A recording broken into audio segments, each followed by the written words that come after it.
تمہارے لیے زہر تھا تو کیوں پناہ دی مجھے اپنے گھر میں، کیوں اس گھر میں بسائے رکھا؟ وہ روتے ہوئے وہیں زمین پر بیٹھ گئی۔ صاحب میں تو ان پڑھ جاہل بے حیا ہوں، لیکن تمہیں کیا ہوا تھا؟ مجھے تو میری ماں نے نہیں سکھایا، تمہیں کسی نے نہیں سکھایا کہ غیر محرم عورت کو گھر میں نہیں بساتے۔ وہ آہذاری کرنے لگی تھی مگر اس کے لہجے میں احتجاج تھا۔ جس عزت کو بچانے کے جتن میں وہ اپنوں کی دوری سہ رہی تھی، وہی عزت آج تار تار ہو چکی تھی اور اب وہ ماتم کنا تھی۔ قصور تمہارا نہیں صاحب، قصور میرا ہے۔ تمہیں مہربان سمجھا ہی کیوں؟ تمہیں اپنا سمجھا ہی کیوں؟ تم سے محبت مجھے ہوئی ہی کیوں؟ شب بھر پیار کے گیت گاتے رہے اور صبح ہوش میں آتے ہی مجھے لان تان کرتے ہو صاحب۔ وہ عالم دیوانگی میں میکان کی انداز میں روتی چلاتی ہوئی دیوار سے اپنا سر پیٹنے لگی۔ یاور بخت بوکھلا اٹھے۔ وہ تو سمجھے تھے ڈانٹ ڈپٹ کر برا بھلا بول کر اسے خاموش کروا دیں گے اور پھر کچھ پیسے دے دلا کر چلتا کریں گے، مگر سجل نے جو واویلا شروع کیا تھا اس نے ان کے ہوش اڑا دیے تھے۔ وہ نادان ضرور تھی مگر بولنے سے چوکتی نہیں تھی۔ وہ اس کے شباب حسن کے آگے بے بس ہو کر جوانی کی جون میں چلے گئے تھے، مگر سجل نے تو محبت میں مار کھائی تھی۔ محبت کے نام پر وہ چپ چاپ نہیں بیٹھی رہ سکتی تھی۔ وہ ان کے سامنے اتنا بول رہی تھی تو ان کے منظر سے غائب ہونے کی بجائے نہ جانے کیا ہنگامہ کرتی، اور اس چھوٹے سے سیاہی رنگ میں رنگے شہر میں تو ایسی خبریں جنگل کی آگ کی صورت میں پھیلتی ہیں۔ وہ کمبخت محمود بیگ تو کسی شکاری کتے کی طرح ان کے حوالے سے خبریں سونگتا پھر رہا تھا۔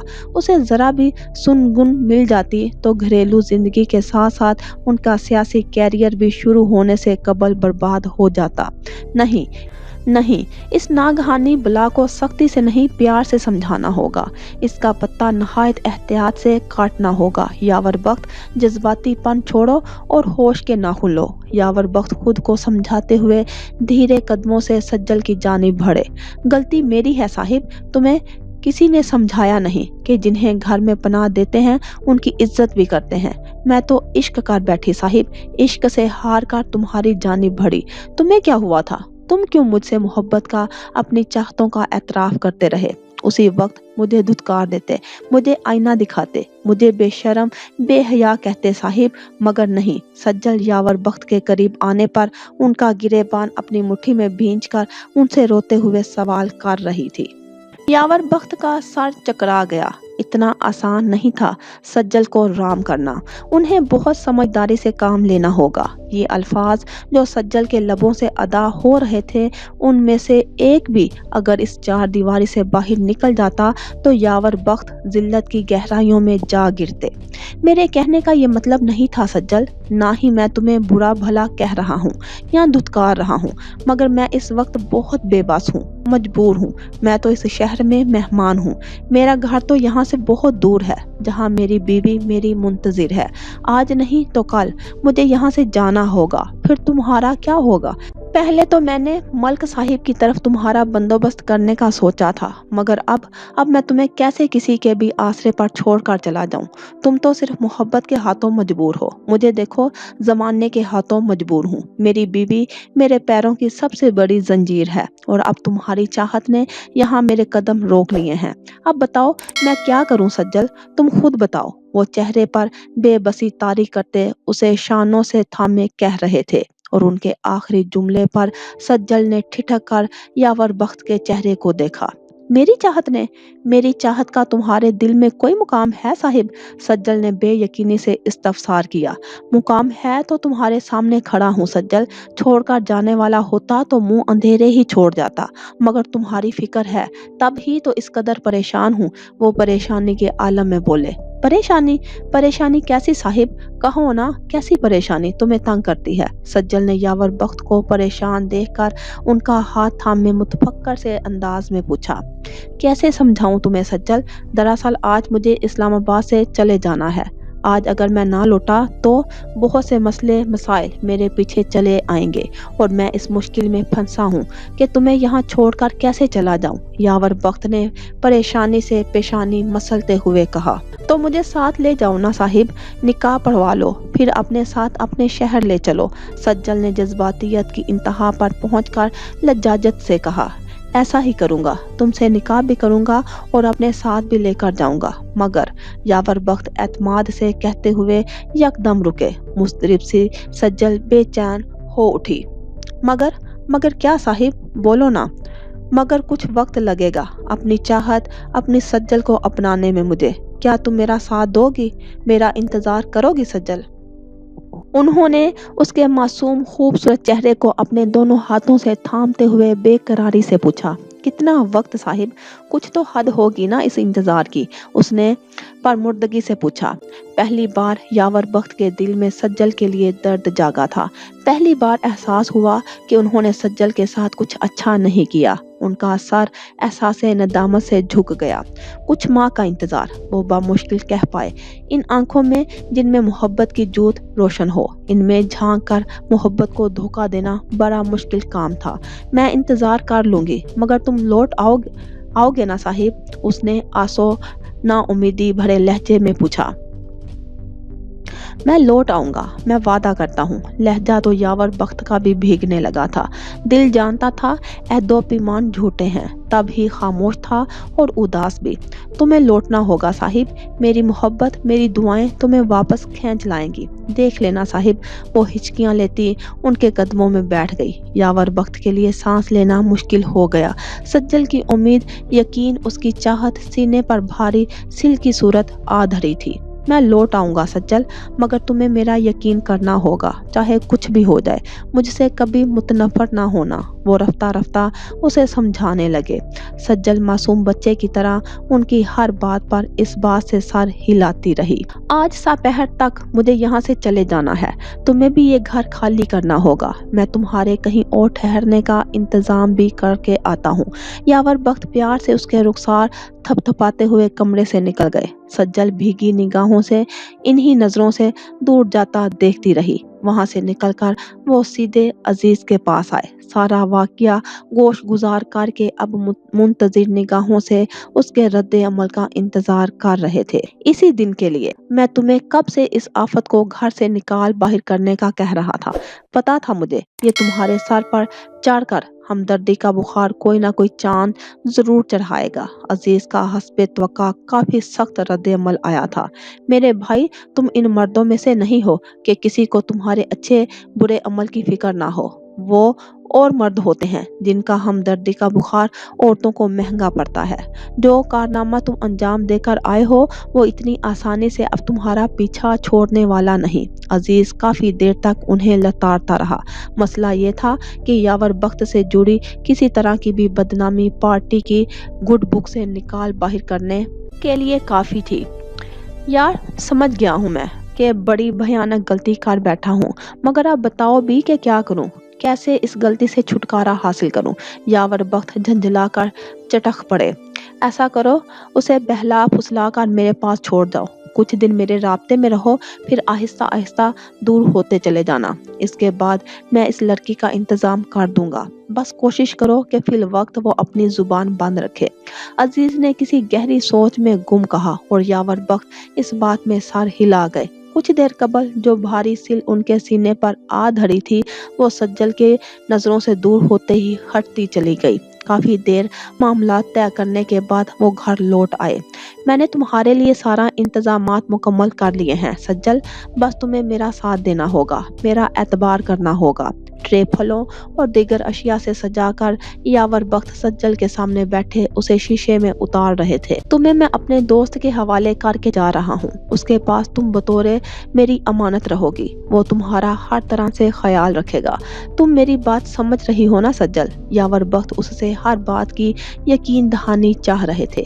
وہ اقرار کرتی گئی۔ تم لوٹ آؤ گے نا صاحب؟ وہ بولی تو صرف اتنا۔ بےچارگی کی انتہا پنہا تھی اس کے لہجے میں۔ یاور بخت کا دل بھی پسیج گیا۔ مر کر بھی لوٹ آؤں گا سجل، صرف تمہارے لیے۔ جذباتیت سے بھرپور مگر حقیقت سے دور جملہ یاور بخت کے لبوں سے برف کی صورت پگھلا اور سجل کے لبوں پر بھیگی سی مسکان سج گئی۔ عزیز کچھ دیر بعد ہی وہاں آ پہنچا تھا۔ سجل کے خوابناک حسن کو دیکھ کر کچھ پل کے لیے وہ بھی مبہوت رہ گیا تھا۔ مرد کی ہمدردی عورت کو اکثر بڑی مہنگی پڑتی ہے۔ تم نے بھی بے حد مہنگا سودا کر لیا ہے نادان لڑکی۔ عزیز دل ہی دل میں سجل کو ملامت کر رہا تھا۔ عزیز، سجل کا بے حد خیال رکھنا، میں جلد لوٹوں گا اپنی امانت تم سے لینے، انہوں نے سجل کو عزیز کے حوالے کرتے ہوئے کہا۔ عزیز نے فقط اس بات میں سر ہلانے پر اکتفا کیا۔ وہ بخوبی جانتا تھا ان لفظوں میں کوئی دم نہیں۔ صاحب، یاور بخت سجل سے مل کر جانے کے لیے پلٹے تھے۔ سجل نے بھرائی ہوئی آواز میں انہیں پکارا۔ یاور بخت نے بے اختیار پلٹ کر دیکھا۔ سجل کی آنکھوں سے آنسو رواں تھے۔ تمہیں کس نام سے پکاروں؟ اپنا نام تو بتاتے جاؤ صاحب۔ سجل کے ادا کیے گئے جملے نے یاور بخت کو پھر سے پچھتاوے کا شکار کر دیا۔ یاور بخت، وہ اپنا نام بتا کر تیزی سے باہر نکل گئے۔ سجل اپنے محبوب کو نگاہوں سے دور ہوتا دیکھتی رہی۔ کون جانے محبوب نظروں سے دور ہوا تھا یا زندگی سے۔ بے وقوف لڑکی، بنا نام جانے بھی بھلا کسی سے محبت کی جاتی ہے، کسی پر اپنا آپ نشاور کیا جاتا ہے۔ لڑکیوں کو ایسی حماقت نہیں کرنی چاہیے۔ نہ جانے کب سمجھ پائے گی یہ لڑکیاں زمانے کے چلن۔ من ہی من میں بدبداتا عزیز سجل کو لیے منزل کی جانب محو سفر تھا۔ میں نے تمہارے لبوں سے ادا ہوا ایک ایک لفظ اپنے اس مشینی حافظے میں محفوظ کر لیا ہے، مگر پھر بھی اگر مجھے تم سے کچھ پوچھنے کی ضرورت درپیش ہوئی تو تم سے رابطہ کیسے ممکن ہوگا؟ مہرو عزیز نے تھکے سے انداز میں لیپ ٹاپ بند کرتے ہوئے اس کے چہرے کی جانب دیکھتے استفسار کیا۔ میں نے اپنی زندگی کا ایک ایک لمحہ آپ کو بتا دیا ہے مہرو بی بی، مزید کوئی نئی بات میرے پاس اس لمحے تک تو موجود نہیں۔ ویسے بھی اب میری زندگی کے لمحات مختصر ترین ہیں۔ اب جو بھی خبر میرے حوالے سے آپ تک پہنچے گی وہ بس میری منزل تک پہنچ جانے کی ہوگی۔ اس کے چہرے پر ایک عجیب سی مسکراہٹ تھی، انتہائی پر اصرار سی۔ اور تمہاری منزل کیا ہے؟ مہرو اس کی پر اصرار مسکان کی کھوج میں نکلنے کو بے تاب تھی تو وہ ہنس دی۔ میں بھی پہلے پوچھا کرتی تھی کہ منزل کیا ہے۔ اس کا جواب مجھے برسوں پہلے مل چکا تھا، مگر سمجھ اب آیا مہرو بی بی، آپ نہیں سمجھیں گی منزل کیا ہے۔ بس اتنا سمجھ لیں، اس منزل تک پہنچنے کا وقت قریب ہے۔ وہ اتنا کہہ کر میکان انداز میں صوفے سے اٹھ کھڑی ہوئی۔ مجھے اب جانا ہوگا مہرو بی بی، مجھ سے بس وعدہ کریں کہ میرے حق کے لیے ضرور لڑیں گی، میں رہوں نہ رہوں، میری لڑائی اب آپ پر فرض ہے۔ وہ جذباتی انداز میں مہرو کا ہاتھ تھام کر کہتی چلی گئی۔ مہرو اس پل عجیب احساسات کے حصار میں تھی۔ اس نے اس سے بھی اہم سٹوریز پر کام کیا تھا، مگر آج سے پہلے اسے اس طرح کے احساسات نے کبھی بھی نہیں گھیرا تھا۔ میں اپنا فرض اور قرض دونوں ذمہ داری سے ادا کروں گی۔ مہرو نے اس کے سرد ہاتھوں پر اپنا ہاتھ رکھتے ہوئے صرف اس سے ہی نہیں بلکہ خود سے بھی عہد کیا تھا۔ وہ دھندلائی آنکھوں سے مسکرا اٹھی اور گھر سے باہر نکل گئی۔ مہرو عزیز کے گھر گزارنے والا یہ دورانیہ 95 منٹ پر محیط تھا۔ گارڈ نے اسے بڑے اعتماد سے باہر نکلتے دیکھا اور ایک بار پھر اس خستہ حال وجود کے بارے میں سوچنے پر مجبور ہو گیا۔ گارڈ نے ایک سوچ نگاہ اوپری منزل کی جانب ڈالی۔ مہرو عزیز اپنے کمرے کی کھڑکی میں کھڑی تھی، وہ بآسانی دیکھ سکتا تھا۔ اب کی بار اس کا یقین پختہ ہوا چلا تھا کہ خستہ حال وجود بے حد اہم ہے۔ اس نے اپنی نظریں ایک بار پھر اس پر اصرار عورت کے وجود پر گاڑ دی کہ یکدم وہ چونک اٹھا تھا۔ وہ مضبوط قدموں سے آگے بڑھتی اس گلی کے ابتدائی سرے پر پہنچی ہی تھی کہ یکدم ایک سفید رنگ کی گاڑی اس کا راستہ کاٹتی روکی گئی تھی۔ اس کی نگاہوں میں شناسائی کی رمق دوڑی۔ ایک کربناک سا تاثر اس کے زرد چہرے پر پھیلا تھا۔ گاڑی کا پچھلا دروازہ کھلا۔ وہ ایک گہرا سانس اپنے اندر اتارتی پچھلی نشست سے اترنے والی ہستی کو دیکھنے لگی۔ گاڑی کی زرد روشنی نے اسے اپنے گھیرے میں لے رکھا تھا۔ وہ اونچے قد و قامت کا نوجوان تھا۔ وہ مسکرا اٹھی، مگر مسکراہٹ میں بڑا درد چھپا تھا۔ وہ اس شخص اس کے مقابل آن کھڑا ہوا۔